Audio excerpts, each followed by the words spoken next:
Good afternoon. My name is Alicia Van Loo, and today we are going over topics regarding decisional competence, specifically competence to consent to search and seizure.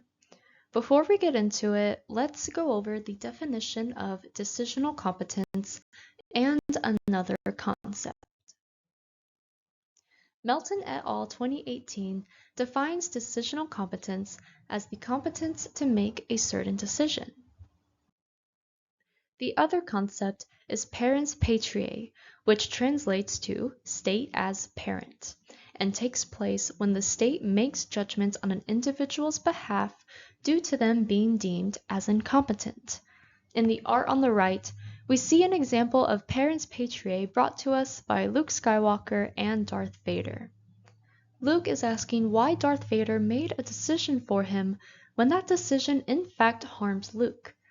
Darth Vader simply responds with his iconic quote, "Luke, I am your father." This unfortunately is a consequence of parens patriae being enforced when the person is capable of making a decision. So, how do these concepts relate to one another? Decisional competence makes it so there is a boundary between acting on someone's behalf due to incompetence and forcefully acting on someone's behalf and justifying it with parens patriae. In the figure on the right, the red arrow that signifies using parens patriae when it does not apply is approaching the green arrow that represents an individual who is competent of making their own decision. However, before the red arrow can reach the green one, decisional competence is the barrier that prevents someone being spoken for when they are competent to do so for themselves. This is why decisional competence is important, because it reinforces the right to personal autonomy in decision-making. Unless an individual lacks the competence to make a specific decision, then the state cannot suscept the individual to its authority. Fact: competence to consent to a search and seizure is the first decisional competence concern that could occur during legal proceedings. The evidence used in criminal cases is gathered through searches of people's houses, effects, and papers, and also through seizures and searches of persons. You may be wondering, is there anything in place to protect citizens from unreasonable search and seizures? An amendment that is in place to protect our rights is the Fourth Amendment. The Fourth Amendment prohibits unreasonable searches and seizures and requires that warrants authorizing a search or seizure be based on probable causes. On that same note, let's go over what makes a search or seizure reasonable. The first one is a competent, voluntary consent, and second, even if the police have no reason to conduct a search and seizure, they still could if that person voluntarily consents. For a quick side note, I want to touch on why the word voluntary is in quotes. According to a Florida Law Review issue by Burke 2015, the U.S. Supreme Court focuses on the conduct of the officer rather than true voluntariness. The argument is that the officer acts in a reasonable manner since the Fourth Amendment prioritizes reasonableness, and that equals a basis for consent. Side note over.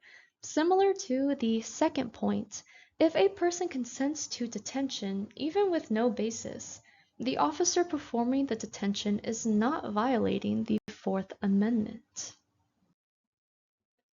Due to this, the evaluation that assesses a person's competence to consent to a search and seizure focuses on the extent to which the police coerced the consenter. Also, a person's consent can be voluntary even if they are not aware of the right to refuse consent. Knowing all of this, what happens if an unreasonable search and seizure occurs? The U.S. Department of Justice explains that a suppression hearing is when a prosecutor files a motion to suppress, which is basically a request to the court to suppress certain evidence from being used as evidence in the legal proceedings. If the evidence is found to have violated the Fourth Amendment, then it will be excluded from the prosecution's case. Melton et al. 2018 also gives us multiple studies on uncoerced voluntary consent scenarios, the first of which shed light on officers requesting a search in a declarative versus interrogative manner. Declarative phrasings sound like, "I'd appreciate if I could come in and look around," as opposed to interrogative, "Would you mind if I came in and looked around?" Some findings include that people are more likely to assert their rights for a search if the request was declarative.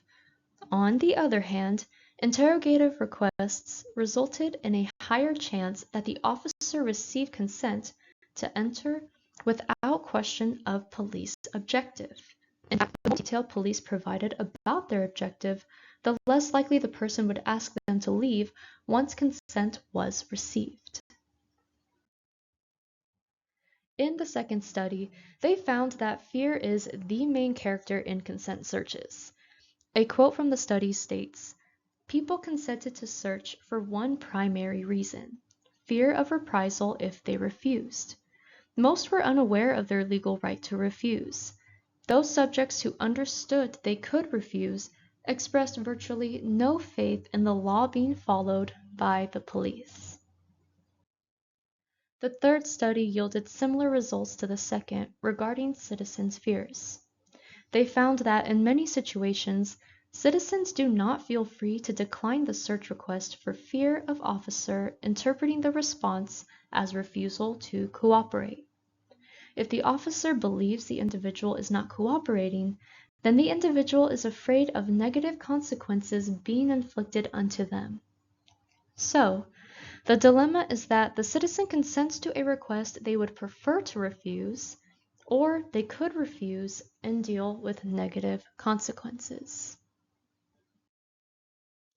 In the description box, I have included a link to a crash course video that goes in depth about searches, seizures, and citizens' rights.